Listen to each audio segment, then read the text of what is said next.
Goranboyda 54 yaşlı qadın dəm qazından boğularaq ölüb. Hadisə rayonun Sarovlu kəndində qeydə alınıb.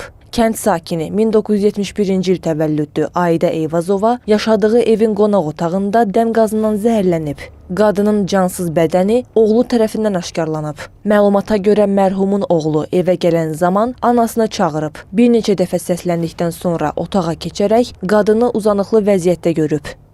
Qardaşım oğlunun yoldaşıdır, həyat yoldaşıdır. Bu adam işə gitmək istəyirmiş, yatıb.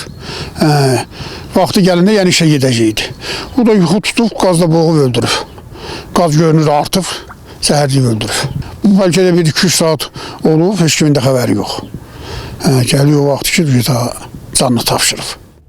Dəm qazından boğularaq ölən qadının meyiti müayinə olunmaq üçün adiyyəti üzrə təhvil verilib. Faktla bağlı araşdırma aparılır.